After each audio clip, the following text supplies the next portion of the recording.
Hello everyone, MLM Ninja technique के इस official YouTube channel में मैं विष्णु दादिच आप सभी का एक बार फिर से स्वागत करता हूं।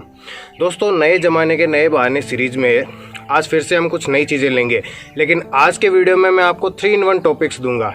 3 in 1 टॉपिक्स के अंदर मैं आपको एक चीज़ तो ऐसी देने जा रहा हूँ जो ज़्यादातर लीडर्स आपको कभी बताते ही नहीं है। देखिए, हमें कुछ भी काम करना होगा वो गवर्नमेंट की गाइडलाइन के अकॉर्डिंग करना होगा। तो एमएलएम गाइडलाइन आपको मैं इसी वीडियो के बीच में कहीं भी सिंपल सी 1 मिनट के अंदर समझा दूंगा, एग्जाम्पल से समझा दूंगा, जिससे आपको पूरा समझ आ जाएगा। देखिए, किसी चीज़ का बहुत ज़्यादा डीप नॉलेज ज़रूरी नहीं है, वो उस काम को करने के बाद ज़रूरी है, लेकिन किसी भी काम को करने से पहले उसकी थोड़ी बहुत जानकारी बहुत ज़रूरी है। अगर ज़रा सी भी आपको किसी काम के बारे में जानकारी नहीं है तो उस काम में आपका फेल होना पक्का है। तो ऐसे काम, इसके बजाय तो आप नेटवर्क मार्केटिंग ना ही करें। आज मैं मना कर रहा हूँ, आज थोड़ा सा अलग तरीके से इस वीडियो को लीजिएगा।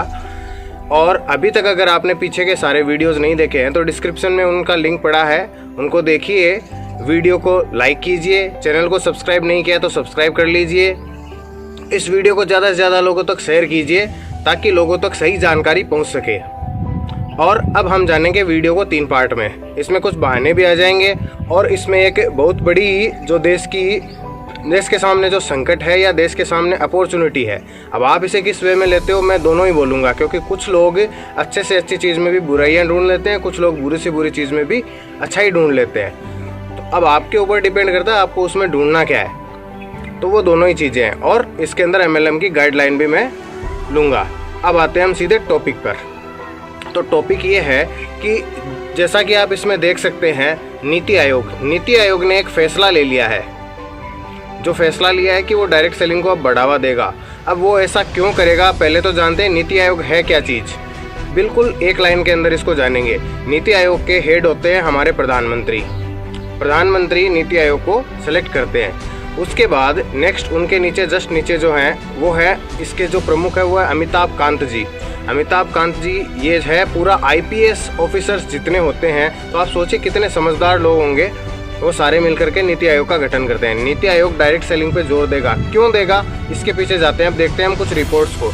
CII की रिपोर्ट के हिसाब से 15 मई को 30 करोड़ लोग बेरोजगार हो जाएंगे। जी हाँ, लगभग 30% भारत बेरोजगार हो चुका होगा। ये मेरी नहीं, CII की रिपोर्ट है। इसके बाद नेक्स्ट संयुक्त राष्ट्र संघ ने कहा है 40 करोड़ नौकरियां जाएगी। अब अगर आप इसका परसेंटेज लगाओ तो भारत की पब्लिक है 130 करोड़ और 40 करोड़ नौकरियां चली जाएगी। तो आप देखो, आधा देश जब बेरोजगार होने चला जाएगा तो क्या आपके पास एक साथ आपके लिए कोई अपॉर्चुनिटी बचेगी?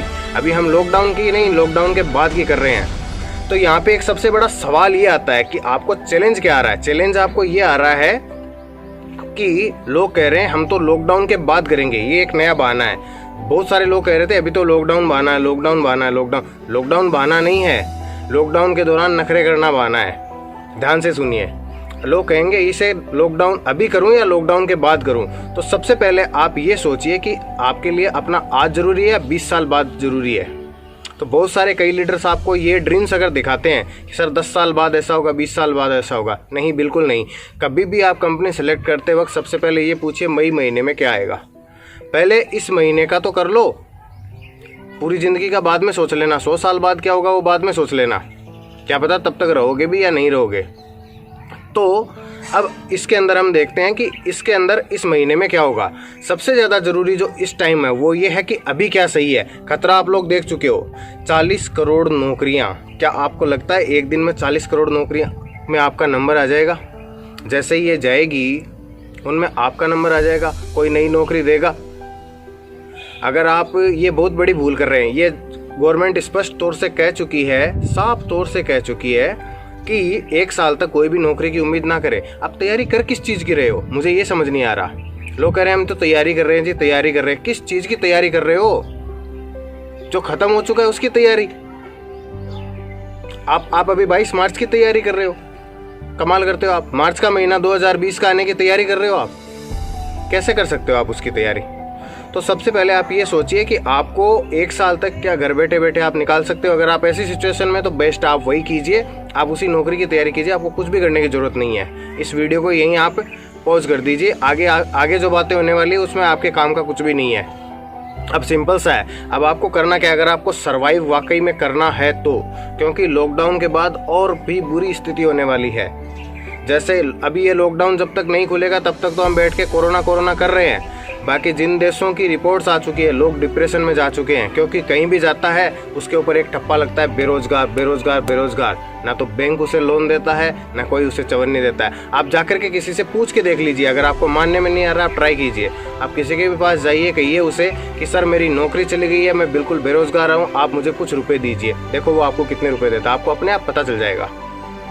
तो सिंपल सी बात है, ये बेरोजगारी हमारे देश में नाकामी का ठप्पा है। ऐसे लोगों को कोई अपने पास भी बिठाना पसंद नहीं करता। तो इस दौर में जो सबसे बड़ा चल रहा है वो है नेटवर्क मार्केटिंग। नेटवर्क मार्केटिंग आपकी इज्जत को बचा सकता है। आपका सीवी खराब होगा अगर आपको साल 2 साल का गैप लग जाता है और आपको दोबारा नौकरी नहीं मिलती है।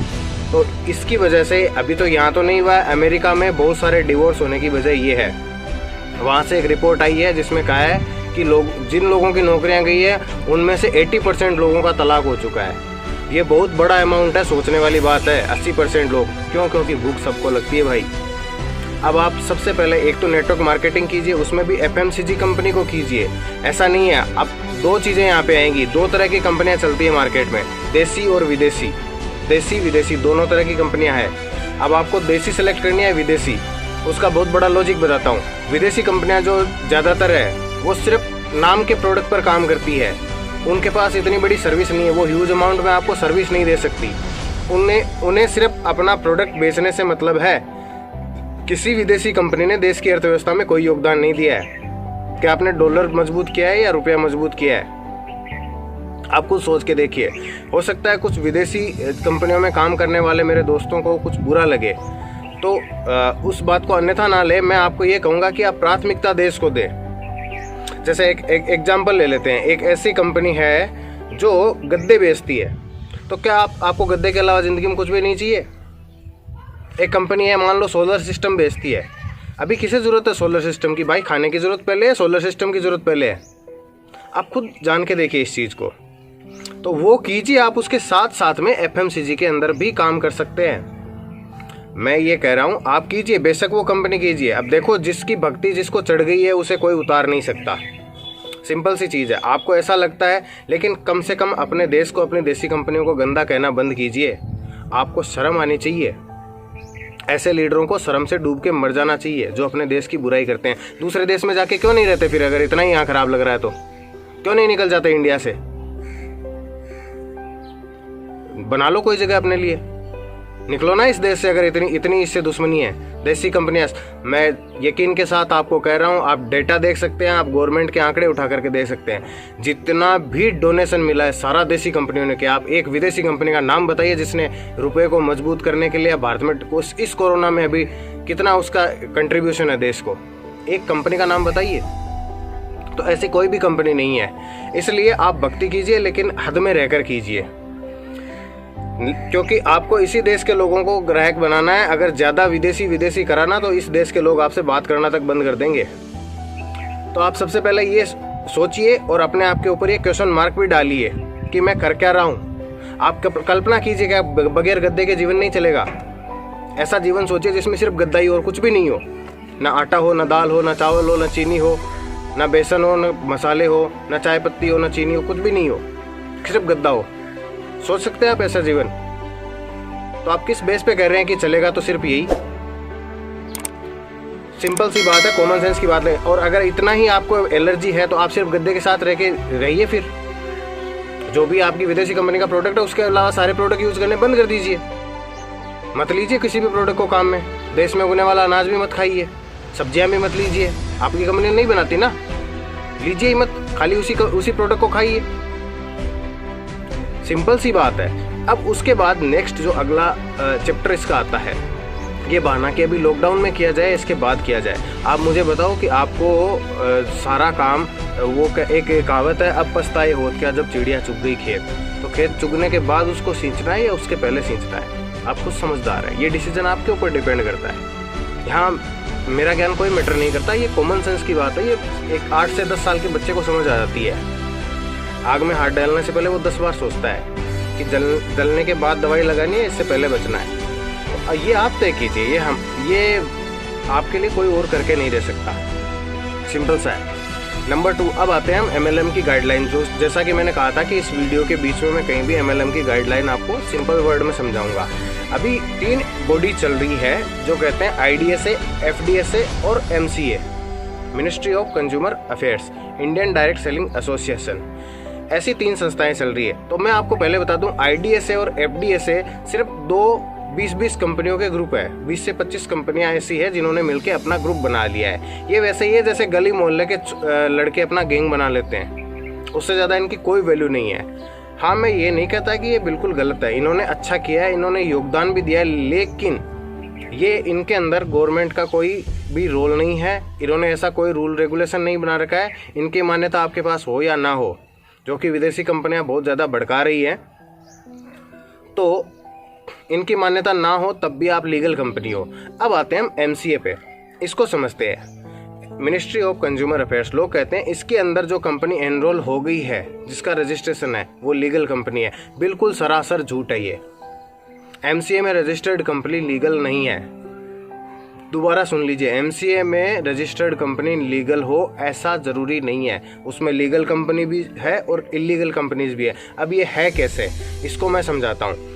एक छोटा बच्चा होता है, जो छोटा बच्चा होता है, किसी कारणवश हम उसे 10 या 12 साल की उम्र तक स्कूल नहीं भेज पाते, तो हम क्या करते हैं, उसे घर पे पढ़ाते हैं। बिल्कुल सिंपल लोकल लैंग्वेज में आपको समझा रहा हूँ कि छोटे बच्चे को हम 10 साल से 12 साल तक का घर पे पढ़ा लेते हैं। अब फिर क्या करते हैं, हम एक वकील से एक एफिडेविट बनवाते हैं कि भाई हमारा बच्चा घर में पढ़ा है, 5 साल हमने इसको घर पे पढ़ाया, इसको किताब पढ़नी आती है, तो बजाय इसको नर्सरी के इसको 3rd या 4th क्लास में इसका एडमिशन दिया जाए। तो वो एफिडेविट बना के वो दे देते हैं, 50-100 रुपये जो भी लेते होंगे, वो एफिडेविट बन गया। सेम इसी तरह से MCA में रजिस्ट्रेशन होता है। एक एफिडेविट बनता है कि ये MLM में काम करने के इच्छुक का फॉर्म लगता है, इनको रजिस्टर नंबर दे दिया जाए, तो नंबर दे दिया जाता है। MCA में नाम लिखी हुई कंपनी को भी कभी भी बंद हो सकती है। आपके लिए जानना बहुत इंपॉर्टेंट है, क्योंकि ऐसे बहुत सारे लीडर्स हैं जो आपको भड़काएंगे, हम तो MCA में रजिस्टर्ड है जी। तो अगर वो एफिडेविट उसका बच्चे का बन गया है, इसका मतलब ये नहीं है कि वो पढ़ा लिखा है, इसका मतलब कहीं भी नहीं है। हो सकता है उस बच्चे को अभी स्लेट पे ABCD लिखनी भी नहीं आती हो, उसे 100 तक काउंटिंग भी नहीं आती हो। ऐसा कहा है, जरूरी थोड़ी है, उसका कोई टेस्ट थोड़ी लिया गया है। वो पता कब चलता है, जब उसका टेस्ट लगता है। जब उसका टेस्ट लगता है तभी वो एलिजिबल होता है। एफिडेविट बनवाना कोई बड़ी बात नहीं है, क्योंकि 150 रुपये की में बन जाती है चीज़, तो आप किसी से भी लिखवा सकते हैं। तो ऐसा ही MCA का रजिस्ट्रेशन है, वहाँ पे आप रजिस्टर्ड अपने आप को करवा लेते हैं कि मैं ये करना चाहता हूँ, इसलिए वो आपको परमिशन दे देते हैं। उसके बाद आप गाइडलाइन को फॉलो करते हो या नहीं करते हो, ये आपके ऊपर डिपेंड करता है। अगर आप नहीं करते हो तो आप निकल जाते हो। तो गाइडलाइन के अंदर छोटा सा सिंपल सा ये है कि गाइडलाइन पूरी करने वाली कंपनी वो है जहाँ पे आप अपने ऊपर सिर्फ एक क्वेश्चन लगाइए, क्या ये कंपनी जो दे रही है वो कहीं और से भी मिलता, तो क्या मैं इसे खरीदता। अगर जवाब हाँ आता है तो वो कंपनी उस गवर्नमेंट की गाइडलाइन को कंप्लीट करती है। ये मैंने बिल्कुल सिंपल वर्ड में समझा दिया आपको, एक लाइन में। इससे सरल, इससे छोटा और इससे कम समय में कोई भी शायद नहीं सिखा पाएगा। गाइडलाइन के अंदर होते हैं FMCG प्रोडक्ट्स हैं, चाहे वो जैसे भी प्रोडक्ट है, और क्वालिटी उन प्रोडक्ट्स की होनी चाहिए। जो पे आउट आपको मिल रहा है वो आपका जो बिजनेस वॉल्यूम या पॉइंट वैल्यू जो भी होती है उनके अंदर जाएगा। उसके अकॉर्डिंग आपको कंपनी के प्लान के अनुसार पैसा बांटा जा रहा है तो कंपनी लीगल है, अदरवाइज कंपनी इलीगल है। तो ऐसी कंपनीज के साथ आप काम मत कीजिए। अगर आपको कंपनी चुनने में परेशानी आ रही है तो स्क्रीन पर चल रहे नंबर पर आप कॉल कीजिए और हमसे जुड़िए। उसके साथ आपको सही कंपनी को सिलेक्शन करने में सारी चीज़ें आपको डिटेल में बताई जाएगी। वीडियो लंबा हो जाएगा, इसमें सारा कुछ बताया नहीं जा सकता है, इसलिए इतना ही इस वीडियो के अंदर। अगली बार फिर मिलेंगे, फिर एक नए बहाने के साथ और उसके मुंह तोड़ जवाब के साथ। तो हर बार की तरह चैनल को लाइक शेयर सब्सक्राइब करने के लिए आप सभी का प्रेम पूर्वक कोटि कोटि धन्यवाद।